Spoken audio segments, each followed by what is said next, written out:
네, 감사합니다. 봄의 교양이 울려 퍼지는 4월의 마지막 주일, 주의 이름으로 여러분들을 축복합니다. 오늘 우리는 야곱과 그의 첫째 아내였던 레아와의 사이에 태어났던 네 번째 아들 유다에 대해서 잠깐 생각을 하려고 합니다. 우리가 왜 유다에 대해서 관심을 많이 가져야 하냐 하면 그는 참으로 하나님 앞에 은혜를 많이 입은 자인 동시에 하나님 앞에 너무나 많은 복을 받은 자이기 때문에 그런 것입니다. 은혜를 입었다는 것은 그가 예수 그리스도의 족보, 이 계보를 이어가는 하나의 믿음의 조상이 되었기 때문입니다. 얼마 전에 모 국회의원이 세종대왕 당시에 영의정을 지냈던 황희에 대해서 폄하 발언을 함으로 인해서 그 황씨 가문의 후손들이 들고 일어나 항의를 했습니다. 자신들이 황희 정성의 후손이라는 이유로 이렇게 자신들을 자랑스럽게 생각하는데 이 유다야말로 메시아의 계보에 들어갔으니 어찌 영광스럽지 않겠냐 이 말입니다. 그런데 중요한 것은 그가 과연 이 메시아의 계보를 이어갈 영광스럽게 할 그런 아름다운 삶을 살았는가 하는 것입니다. 우리가 마태복음 1장에 보면 예수의 계보가 나옵니다.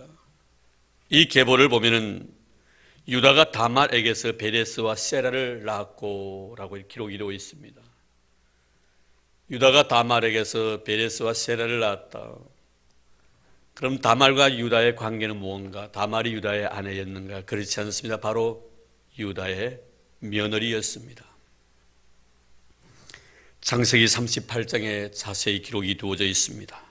물론 이렇게 된 것은 사정이 없지 않아 있겠지만 그래도 분명히 두 사람은 잘못된 관계임만은 틀림없습니다.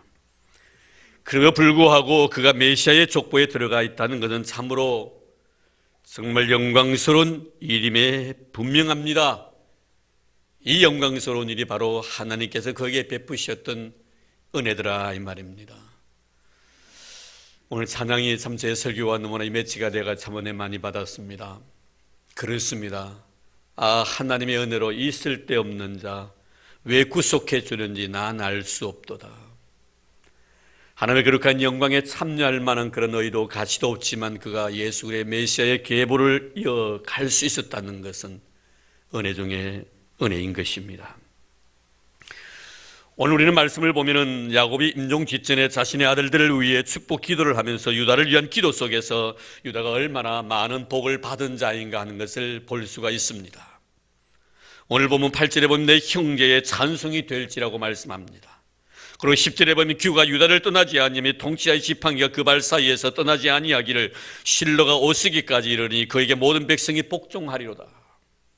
그리고 그 외에도 모든 구구절절 속에 유다가 받을 축복을 일일이 나열하고 있는 것을 봅니다. 자신뿐만 아니라 그를 통하여 그 후손들이 이렇게 복을 받게 되니 어찌 그를 복받은 사람이라고 말하지 아니할 수가 있겠는가? 물론 하나님께서는 은혜 주실 자에게 은혜를 주시고 긍휼을 베풀 자에게 긍휼을 베푸시겠다고 말씀하십니다. 이렇게 본다면 저나 여러분들도 다 하나님 앞에 큰 복을 받은 자인 줄로 믿습니다. 은혜 베풀 자에게 은혜를 베푸셨는데 그 은혜 베푸기에 합당한 자를 우리로 여겨주셨으니까 말입니다.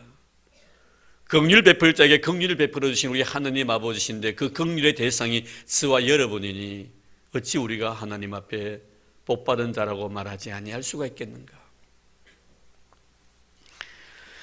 물론 하나님께서 우리에게 베푸시는 은혜나 긍휼은 우리의 행위와 상관이 없는 일방적인 하나님의 결정에 의한 결과입니다. 그러나 성경의 은혜를 읽거나 아니면 하나님의 긍휼의 대상이 어떤 자들의 삶을 보면 그래도 하나님께서 왜 저들에게 은혜를 베풀어 주셨는가, 왜 저들에게 긍휼을 베풀어 주셨는가 하는 것을 우리는 발견할 수가 있습니다. 물론 이것은 인간적인 측면에서 성경을 이해하자는 의미는 아닙니다. 우리가 항상 성경을 보더라도 하나님 입장에서 성경을 보아야 하는 것은 타당합니다. 하나님 은혜를 베푸시고 하나님의 긍휼을 베푸신 것은 그분의 절대적인 결정 자체에 의한 결과입니다. 그러나 주님의 긍휼과 주님의 사랑과 은혜를 입은 자들의 모습 속에는 특징들을 발견할 수가 있다는 것입니다. 그들의 삶이 바로 하나님의 관심이 되었기 때문입니다. 누가 하나님 앞에 은혜를 입을 자이고 누가 하나님의 긍휼의 대상이며 누가 하나님께 축복의 대상으로 하나님께서 선택하시는가? 오늘 우리는 이 문제를 유다의 삶 속에서 끄집어내어 우리의 것으로 삼고자 합니다. 먼저 우리는 유다가 은혜를 기댄 이유를 알기 위해서는 야곱의 가정사의 시선을 돌려볼 필요가 있습니다. 야곱은 4명의 아내를 통하여 12명의 아들을 두었습니다. 그 중에서 야곱이 가장 사랑했던 라헬, 4명의 아내 중에 사랑했던 이 라헬의 소생이었던 요셉을 유난히 사랑했지요. 이로 인하여 요셉은 형들에게 미움을 사게 되었고 나중에 아버지의 심부름으로 형들에게 먹을 것을 가지고 온 이 요셉을 결국 형들은 죽이기로 마음을 먹습니다. 이때 형들이 요셉을 죽이려고 했을 때 등장했던 한 사람이 바로 유다였습니다. 창세기 37장 26절 27절에 보면은 유다가 형들에게 이런 제안을 합니다. 우리가 동생을 죽이고 그의 피를 덮어 둔들 무엇이 유익할까? 자, 그를 이스마엘 사람들에게 팔고 그에게 우리 손을 대지 말자. 그는 우리의 동생이요 우리의 혈육이니라 하며 그의 형제들이 청종하더라. 유다는 그의 동생 요셉을 죽이려 가던 형제들을 설득시켜서 결국 요셉의 생명을 살리게 됩니다. 많은 세월이 흘러 요셉은 결국 애굽의 총리가 됩니다. 야곱이 살던 가나안 땅에 기근으로 인하여 먹을 것이 없어 곡식을 사기 위해 야곱은 그의 아들들을 애굽으로 보냅니다. 요셉은 곡식을 사기 위해서 애굽으로 왔던 이 이방인들의 얼굴을 자신의 형인 것을 바로 알게 됩니다. 하지만 형들은 그들 앞에 서 있는 애굽의 권세자가 그의 동생 요셉인 줄 몰랐습니다. 요셉은 그들에게 가족 상을 묻게 되고 그의 막내 베냐민을 데려오라고 합니다. 그러면서 볼모로 시므온을 잡아둡니다. 이 소식을 접했던 야곱, 요셉을 잃어버렸는데 이제 막내 베냐민까지 그럴 수 없다고 결코 베냐민을 보내려고 하지 않습니다. 이때도 유다는 창세기 43장에 보면 자기 자신을 담보로 해서 아버지를 설득시킵니다. 결국 베냐민을 데리고 요셉을 만나게 되고, 근데 요셉은 이번에는 자신의 언짢은 사건을 위장해서 베냐민을 감금하고 다른 형제들만 다 집으로 가라고 합니다. 이런 상황에 또다시 유다는 요셉 앞에 나섭니다. 그리고 요셉에게 애걸을 합니다. 자신을 감금해 두고 자신의 동생 베냐민을 돌려보내달라는 것입니다. 내 동생과 내 아버지 야곱의 생명이 서로 하나로 묶여있기 때문에 만약 내 동생을 돌려보내지 않는다면 내 아버지는 죽을 것입니다. 이렇게 하소연했을 때 요셉은 그의 형 유다의 말을 듣고 슬피 웁니다.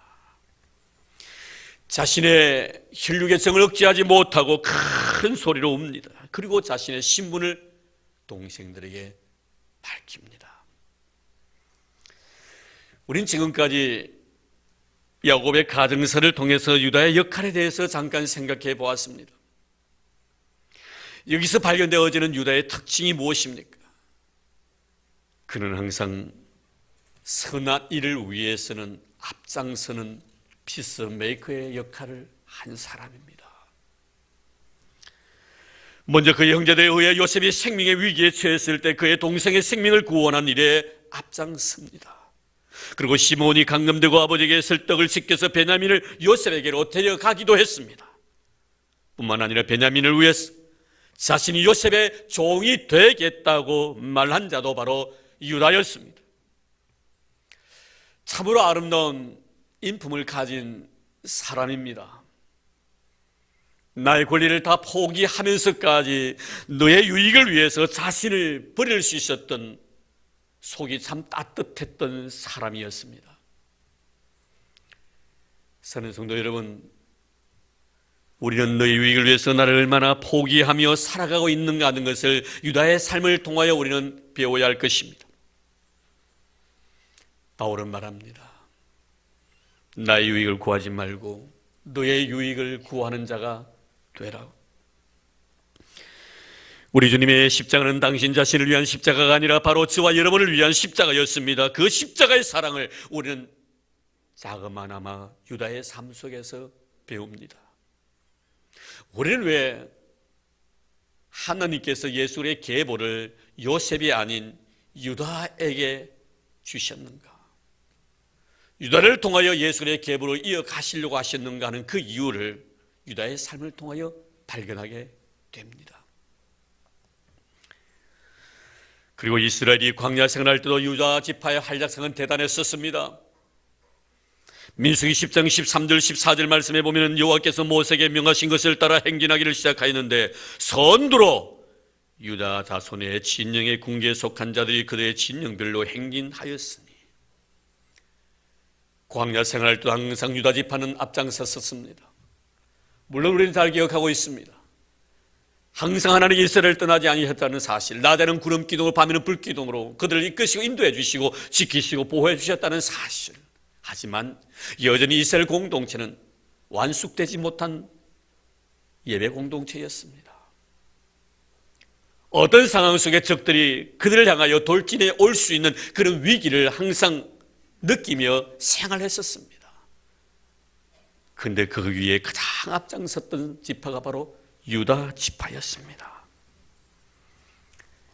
공동체 유익을 위해서 자신을 희생하고자 하는 마음, 이것이 바로 우리 크리스찬의 마음이며 우리 예수님이 우리에게 바라시는 성도의 성숙한 삶의 모습인 것입니다.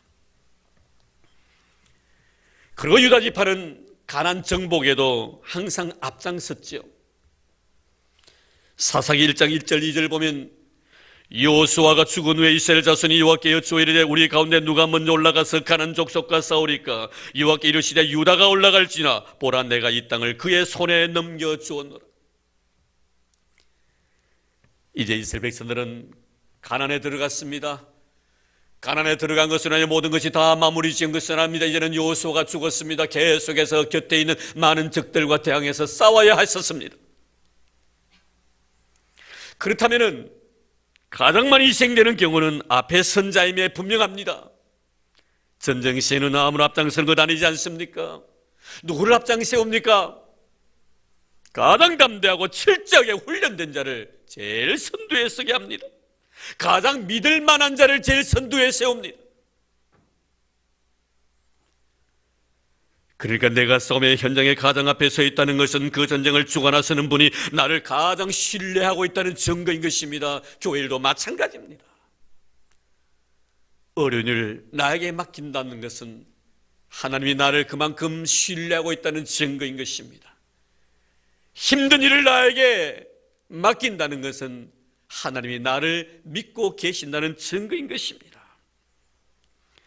모세가 여호수아에게 이 사명을 맡긴 것은 여호수아를 신뢰했기 때문입니다.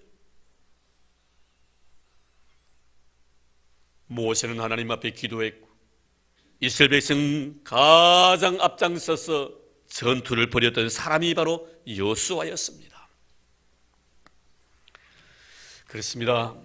하나님의 거룩한 일, 힘겨운 일들, 참 무거운 일들 혹시 여러분들에게 맡기십니까?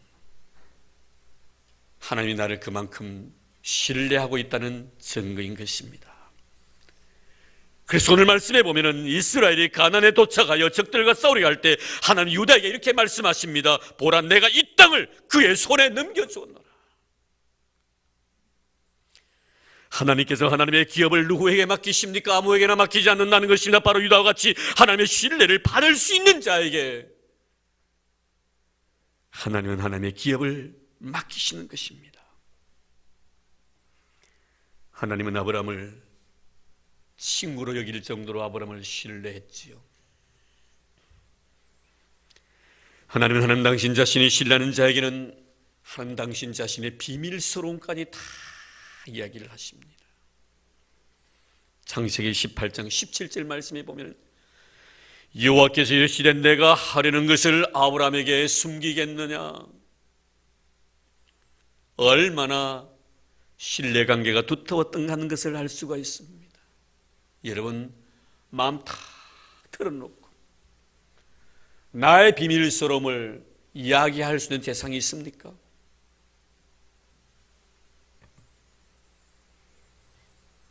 하나님과 아브라함은 비밀이 없었습니다. 그렇습니다. 하나님의 축복의 비밀도 은혜의 비밀도 그 어떤 것도 하나님은 아무에게나 맡기지 아니하시고 하나님께 나를 신뢰하고 있다는 사실을 믿는 사람에게 하나님의 은혜의 비밀도, 하나님의 복음의 비밀도, 하나님의 능력의 비밀도, 하나님의 축복의 비밀도 그들에게 맡기신다는 사실을 여러분 잊지 마시기를 바랍니다. 내가 이 땅을 너의 손에 넘겨주시겠다고 하십니다. 유다에게 가나안 땅을 맡기겠다고 하십니다. 여러분들에게도 이런 은혜가 있기를 주의 이름으로 축원합니다. 나를 믿으시고 하나님께 무엇이 맡겨줄 수 있는 그런 사람 되기를 주의 이름으로 축원합니다. 이제 여러분은 하나님의 영적인 축복도 여러분의 손에 맡기고 물질도 여러분의 손에 맡기고 여러분의 가정도 우리가 섬기는 이 교회도 나라 민족과 열방도 이 세상의 모든 것들도 다 하나님께서 여러분에게 맡기시는 이런 축복이 있기를 주의 이름으로 축원합니다.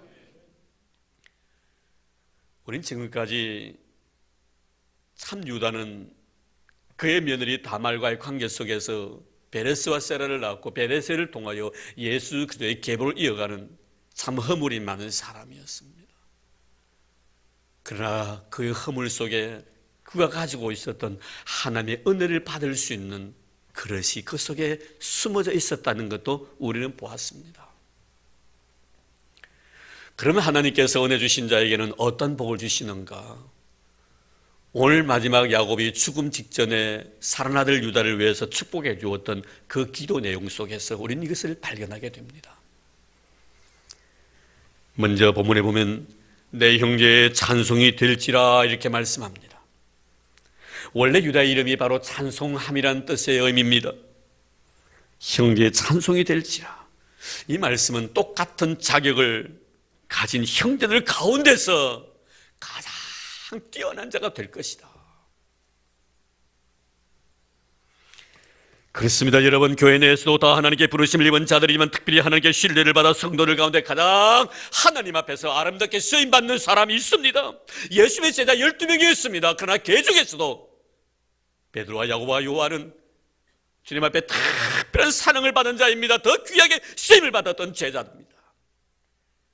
주님이 어디를 가시든지 무엇을 하시든지 항상 그 곁에 이 세 제자는 있었습니다. 초대교회도 많은 집사님들이 계셨지만 특별히 하나님은 서대한 집사님을 더 귀하게 쓰셨습니다. 바울은 말합니다. 큰 집에는 금과 은으로 만든 그릇도 있고 나무와 실로서 만든 그릇도 있지만 어떤 그릇이든 자기 자신을 깨끗게만 하면 주의 쓰시기에 합당한 그릇이 된다고 말씀합니다. 사랑하는 성도 여러분, 하나님은 하나님의 거룩한 일을 이루시기 위하여 많은 사람들을 부르십니다. 그 많은 사람을 부르셨을 때 하나님 앞에 쓰임받는 사람들 가운데서도 여러분들은 더 귀하게 쓰임받는 그런 믿음의 사람 되기를 주의 이름으로 축복합니다. 모든 형제들 중에 찬송이 되기를 바랍니다. 어떤 이들은 이런 은혜가 있기를 바랍니다. 여러분의 자손도 이 세상에 살아가는 날 동안 여러분으로 인하여 머리를 찌언정 꼬리되지 않고 구어지울지언정 꾸지 않고 위에만 있고 아래 있지 않는 그런 자녀가 되기를 주의 이름으로 축원합니다. 유다에게 주신 축복은 형제의 찬송이 되는 것이었습니다. 그런데 이것으로 끝나는 것이 아니었습니다. 오늘 말씀 보면 내 손이 내 원수의 목을 잡을 것이요 합니다. 아무도 유다를 괴롭히지 못하게 하실 것이라고 말씀합니다. 내 손이 내 원수의 목을 잡는다. 누가 내 목을 잡을 때 나는 움쩍달싹하지 못하고 그 자리에 죽을 수밖에 없는 숨통이 막혔어. 악한 자가 와서 아무리 그를 삼키려고 하지만 전능하신 하나님의 손이 그를 붙들고 있음으로 말미암아 악한 자가 한 길로 왔다가 7길로 도망가는 이런 놀란 역사의 현장을 너는 똑똑히 보게 될 것이라고 말씀하고 있습니다. 여러분에게도 이런 역사가 있기를 주의 이름으로 축원합니다. 사람들이 내 마음속에 들어와서 나를 괴롭히려고 할 때 전능자의 손이 나와 함께 하심으로 말미암아 그것 사탄들이 벌벌 떠는 이런 은혜가 있기를 바랍니다. 병마가 주의 이름으로 물러나기를 바랍니다. 물질의 궁핍함이 다 사라지기를 주의 이름으로 축원합니다. 실패와 좌절의 구름이 여러분 곁에서 다 물러나기를 주의 이름으로 축원합니다. 유다에게 주신 축복입니다. 이 놀란 축복을 9절에는 더 구체적으로 밝힙니다. 9절 보겠습니다. 유다는 사자 새끼로다. 내 아들아 너는 움킨 것을 찢고 올라갔도다. 그가 엎드리고 웅크림이 수사자 같고 암사자 같으니 누가 그를 범할 수 있으랴. 유다를 새끼 사자에 비유합니다. 수사자와 암사자를 하나님으로 비유하고 있습니다.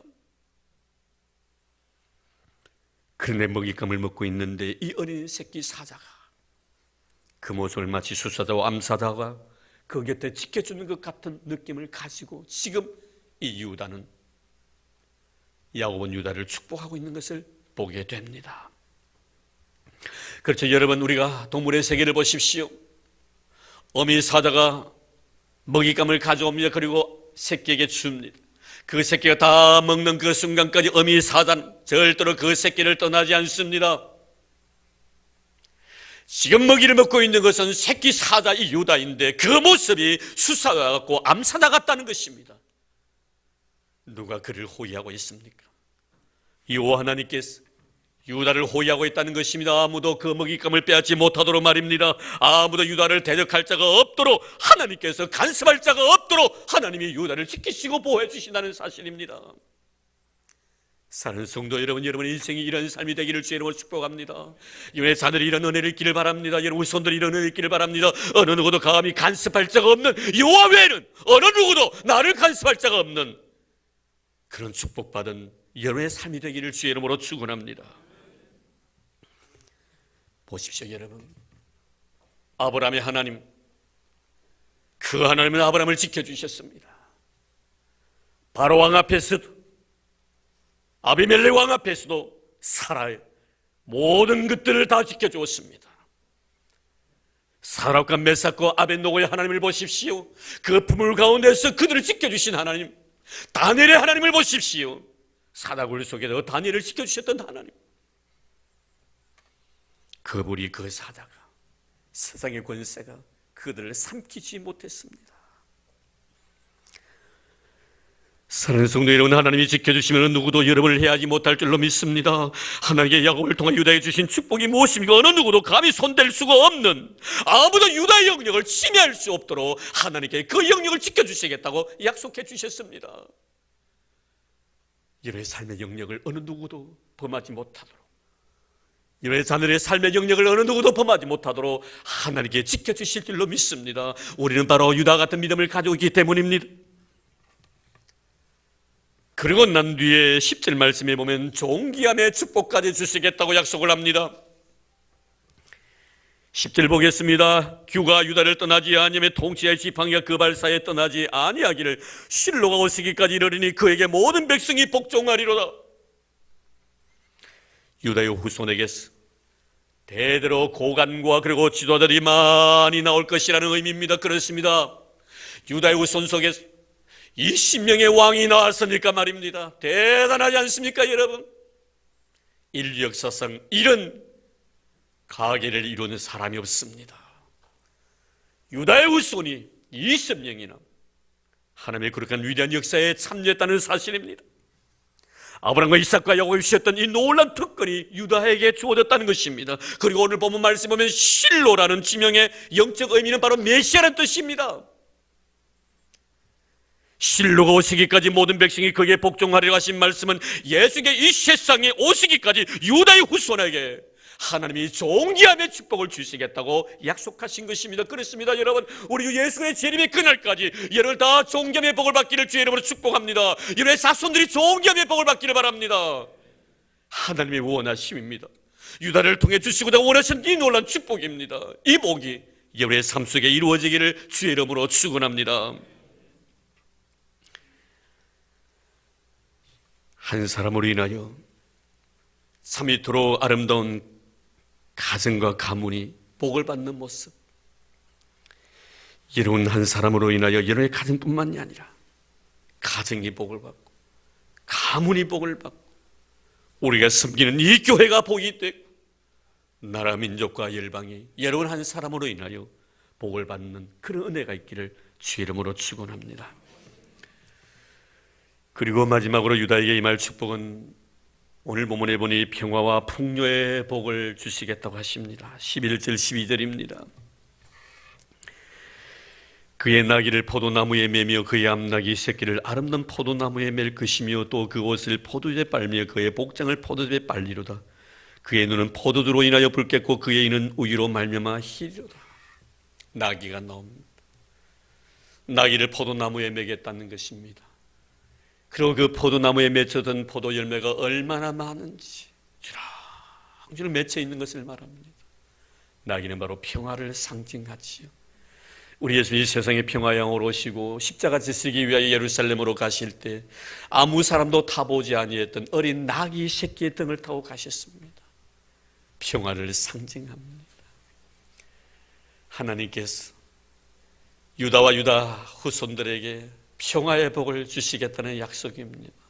사랑하는 성도 여러분, 하늘부터 내리는 하나님의 평화가 여러분의 영혼을 감싸는 그런 은혜가 있기를 주의 이름으로 축원합니다. 늘 삶 속에 평화가 넘치기를 바랍니다. 하늘로부터 내리시는 평화, 그 평화가 여러분의 영혼을 감싸고 그 평화 속에 잠겨있는 여러분의 영혼이 늘 주의 은혜 속에 기뻐 뛰며 즐거워하는 그 은혜가 있기를 바랍니다. 우리 찬송 그런 찬송 있잖아요. 평화로다 하늘 위에서 내려오네 그 사랑의 물결이 영원토록 내 영혼을 덮으소서. 우리 인생의 삶 속에 하늘로부터 내리시는 아름다운 평화가 내 영혼을 덮고 내 영혼을 감싸할 때 이것보다 더 큰 축복이 어디 있겠습니까? 이런 은혜가 있기를 주 이름으로 축원합니다. 또 뿐만이 아니죠. 그 포도나무에 나귀를 메었는데 그 포도나무에 포도송이가 얼마나 많이 맺혔는지 오늘 말씀해 보니까 이렇게 말씀하고 있습니다. 포도나무에 포도주에 그 옷을 빨며 그 복장을 포도즙에 빨리로다. 얼마나 많았으면 포도주에 옷을 빨고 그 복장을 포도즙에 적시겠나 이 말이에요. 흘러넘치는 복인 줄로 믿습니다. 여러분들 이런 복이 있기를 주 이름으로 축복합니다. 여러분의 마음도 풍요롭고 여러분의 생각도 풍요롭기를 바랍니다. 여러분의 주신 물질도 풍요롭기를 바랍니다. 건강도 풍요롭기를 바랍니다. 포도주가 넘치니 마음이 얼마나 즐거운지 다 주고 싶고 베풀고 싶고 나누고 싶은 마음입니다. 얼마나 내 마음이 기쁜지 주어도 내 마음이 기쁩니다. 나누어 주어도 또 나누고 주고 싶은 마음입니다. 이 마음이 기쁜 마음을 어느 누구 빼앗을 자가 없는 것입니다. 예수로 충만한 마음이기 때문에 성령으로 충만한 마음이기 때문에 사랑하는 성도는 예수 충만한 여러분 되기를 바랍니다. 성령 충만한 여러분 되기를 주 이름으로 축복합니다. 그럴 때 내 마음이 풍요로 가득 차는 것입니다. 그렇죠. 여러분 성령 충만해 보십시오. 세상 살만 납니다. 모든 게 다 사랑입니다. 모든 것이 다 은혜로 다가오는 것입니다. 눈물도 은혜요 슬픔도 은혜입니다. 배고픔도 은혜요 배부름도 은혜입니다. 건강함도 은혜요 병듦도 은혜입니다. 성공도 은혜요 실패도 은혜입니다. 못생겨도 은혜요 잘생겨도 은혜입니다. 키가 크도 은혜요 키가 작아도 은혜입니다. 제같이 호리호리 말라도 은혜, 풍성해도 은혜인 줄로 믿습니다. 돈이 있어도 돈이 없어도 사업이 잘 되어도 사업이 잘못되어도 다 은혜가 돼요. 무엇으로? 예수로 충만한 성령으로 충만한 이 세상에 그 부러울 것 없더라 이 말이에요. 건강하다고 기뻐하고 병들었다고 슬퍼하지 마십시오. 예수 충만한 사람 병이 들어도 그것이 은혜가 되는 거예요. 돈 많다고 기뻐하고 돈 없다고 슬퍼하지 마십시오. 예수 충만한 사람은 초막이나 궁궐이나 내주 못쓴 곳은 그 어디나 하늘나라인 것입니다. 성령 충만한 삶을 살아가는 여러분 되기를 주의 이름으로 축복합니다. 이런 은혜가 있기를 주의 이름으로 축원합니다. 이제 저는 말씀을 맺으려고 합니다. 한 사람의 선택은 그의 가문이 복을 받기도 하고 아니면 저주를 받기도 한다는 것을 잘 압니다. 야곱의 아들 가운데 단 이 다른 하나님 앞에 저주를 받은 사람입니다. 그의 지파가. 오늘 보면 16절 말씀 보십시오. 단을 뱀으로 독사로 표현을 합니다. 계시록 7장에 보면 구원의 인심을 받은 자 중에 이스라엘 12지파 가운데 단 지파만은 제외가 되어 있습니다. 단 지파에게 이단자가 나온다고 말씀하고 있습니다. 내 하나의 잘못된 선택이 나뿐만 아니라 내 후손들로 저주의 자녀로 만들 수도 있고, 내 하나의 아름다운 선택이 나뿐만 아니라 내 후손들이 복을 받을 수 있다는 사실을 오늘 우리 본문을 통해서 발견하게 됩니다. 하나님 앞에 은혜를 입은 자도 유다였고 하나님 앞에 하루씩 복을 받은 자도 유다였습니다. 허물도 있었고 부족함도 있었습니다. 그러나 그는 그 마음은 따뜻했습니다. 모든 갈등의 문제를 해결할 수 있는 능력을 가진 자였습니다. 그리고 하나님이 그에게 긍휼을 베풀어 주셨고 하나님이 주시기를 원하셨던 엄청난 복을 그에게 쏟아부어 주셨습니다. 그래서 우리 성도들이 유다에 임했던 이 아름다운 축복들이 여러분의 삶 속에 임하기를 주의 이름으로 축원합니다. 그런 사람이 되기를 주의 이름으로 축복합니다. 그런 자가 다 되기를 바랍니다. 그런 후손들이 되기를 바랍니다. 자라 손손들이 유다가 받았던 이 놀라운 축복을 받는 여러분 되기를 주의 이름으로 축원합니다. 하나님 감사합니다. 오늘 우리에게 주신 아름다운 하나님의 귀한 말씀, 형제의 찬송이 될 것이라고 야곱은 유다를 마음껏 축복해 주었습니다. 허물이 없어서가 아니었습니다. 허물도 있고 부족함도 있었지만 그 허물을 커버할 수 있는 그가 가지고 있었던 아름다운 점들을 우리는 생각해 보았습니다. 모든 갈등을 치유할 수 있는 피스메이커였습니다. 주여 우리에게 이런 은혜를 베풀어 주시니 너무나 감사드릴 뿐이옵니다. 이제 유다가 받아 누렸던 이 놀라운 축복들을 내 자신뿐만 아니라 나로 인하여 내 자녀들이 복을 받기를 원하오며 내 가정과 내 가문과 나라 민족과 열방이 그리고 우리가 섬기는 이 교회가 나로 인하여 복을 받게 하여 주시옵소서. 이제 헌금을 위하여 기도드립니다. 하나님 고맙습니다. 주시는 은혜 너무나 고마워서 감격을 인 마음으로 귀한 예물 주님 앞에 드리옵니다. 기뻐 헌명해 주시기를 원합니다. 주신 자도 여호와시요 취하신 자도 여호와 하나님이시기에 하나님 앞에 영광 돌리는 마음으로 귀한 예물 드리오니 기뻐 헌명하여 주시고 바치는 손길마다 두 손으로 복을 부어주시되 이 세상에 기름진 것으로 가득 채워주시고 하늘의 신령한 복까지 허락해 주시기를 원합니다. 그래야 들어가도 복을 받고 나가도 복을 받는 저희들 되게 주님 도와주시고 삶의 떡반죽 그릇이 복이 되게 주님 도와주시고 가정마다 부여 재물이 떠나지 아니하므로 그 물질을 통하여 하나님의 마음에 기쁨이 되는 우리 성도들 되도록 복의 통로로 쓰임받도록 축복해 주시옵소서. 11조를 드렸습니다. 감사 예물을 드렸습니다. 건축 헌금도 드렸습니다. 성교 예물도 하나님 앞에 바쳤습니다. 미랄의 헌금도 드립니다. 1000번제까지 아낌없이 주님 앞에 드리고파 받은 것이 너무나 감사해서 드립니다. 기뻐 헌명해 주시기를 원하며 저의 머리 위에 하나님의 은혜의 잔이 흘러넘치게 하시고 물질의 복이 흘러넘쳐나 이 세상을 풍요롭게 만들 수 있는 귀한 종들 되게 하옵소서. 꽃으로 수놓았습니다. 사는 자식 주시면 된 고마움, 감사함이 이곳에 있습니다.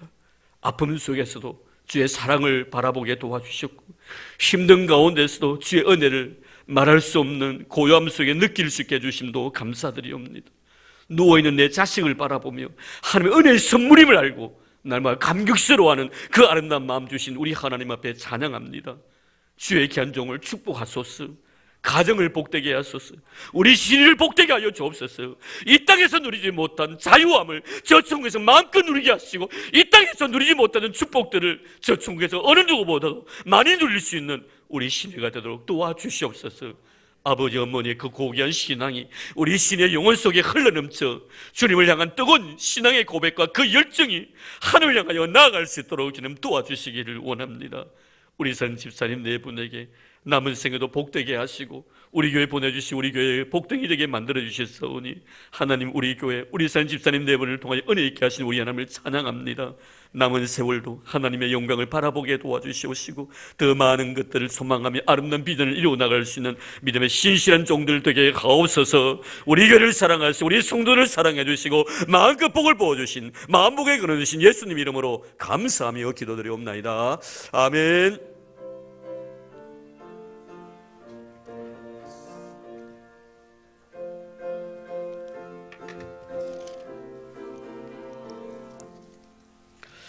나 이제 주님의 새 생명 얻음모 옛것은 지나고 새 사람이로다.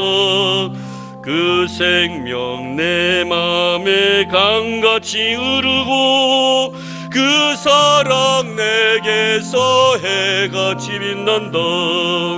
영생을 누리며 주 안에 살리라. 오늘도 내일도 주 함께 살리라. 주와 내 감추인 새 생명 얻으니 이전에 줬던 것 이제는 값없다. 하늘의 은혜와 평화를 맛보니 찬송과 기도로 주 함께 살리라. 영생을 누리며 주 안에 살리라. 오늘도 내일도 주 함께 살리라. 또 조목도 새 것이 되었고 죄인도 원수도 친구로 변한다. 새 생명 얻은 자 영생을 누리니 주님을 모신 맘 새 하늘이로다. 영생을 누리며 주 안에 살리라. 오늘도 내일도 주 함께 살리라. 주 따라가는 길 험하고 멀어도 찬송을 부르며 뒤따라가리라. 나 주를 모시고 영원히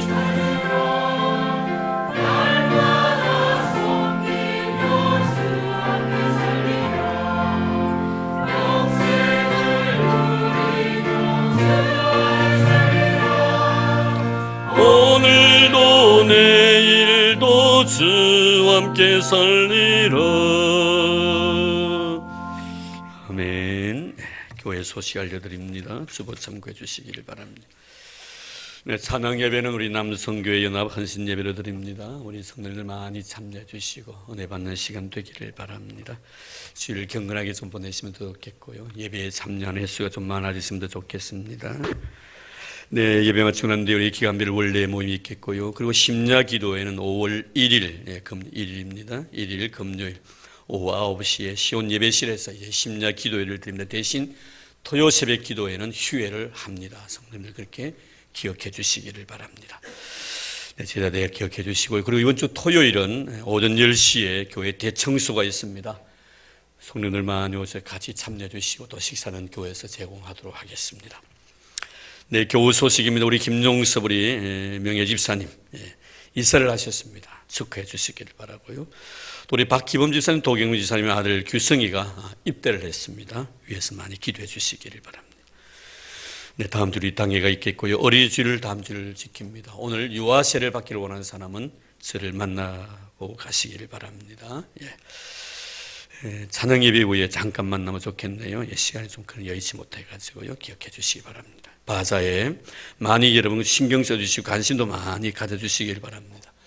그리고 다음 주는 이 바자회 때 여러분 전도 대상자들을 초청하는 그런 시간도 좀 가지려고 합니다. 그래서 다음 주일날 전도 대상자들을 갖다 쓰는 그런 종이들이 나눠드리겠습니다만 그때 좀 모셔가지고 받은 거 좀 대접도 하시고 이거는 앞으로 우리 있을 해피데이를 위한 것입니다. 그렇게 기억해 주시고 많이 참여해서 은혜 받는 그런 시간들 되기를 바라 성도의 교제가 있기를 바랍니다.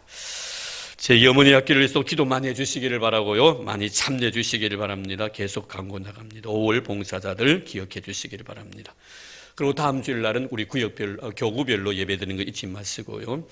오늘 특별히 감사를 드리는 것은 우리 박흥택 주사님, 강민자 주사님 가정에서 이렇게 떡을 저희를 위해서 제공해 주셨습니다. 지난 주일 날 성갑창제 가가지고 참 많이 은혜를 받았습니다. 너무 우리 지사님 너무 멋지게 하시더라고요. 제 사실 우리 지사님 자랑 많이 하고 싶었거든요. 어느 목사님이 제게 딱 와가지고 하시는 말씀이 뭐냐면요, 자기 교회 찬양 대원들이 몇 사람 오늘 참석했대요. 그래, 목사님 어떻게 왔냐고 그러더라고요. 그래서 제가 다 마음속에 지혜하시는 분이 이 집사님이세요. 다 하려다가요, 막 그러면 똑같은 사람 될 것 같아가지고 안 했어요. 안 하고 나중에 그분이 알면은 얼마나, 야, 성교 목사님이 지휘자가 그분이신데 자기가 지휘자인데 왜 이야기를 안 했을까 하고 궁금해하실 것 같아요. 나중에 틀림없이 아마 나한테 전화 올 거예요. 그래서 성교도 오습니다. 그때 제가 비밀 병기로 쓰려고, 장병기 장로님 미안합니다. 병기로 쓰려고 제가 이렇게 믿는데, 하여튼 그날 참 은혜 많이 받았습니다. 너무너무 잘하셨어요. 그래서 아마 앞으로 6월달이죠? 외국어로 또 이렇게 연주회를 또 떠난다고 합니다. 많이 기도해 주시면 고맙겠습니다. 우리 최봉호 집사님의 사모님을 이렇게 참석해 너무 감사드립니다. 어디 계십니까? 최봉호 집사님. 사모님 몇 분 오셨는데 인사 안 했는데, 감사합니다. 나중에 다 아름다운 성도 교제 있기를 바랍니다. 이제 우리 다 그 자리에 일어나 주시면 고맙겠습니다.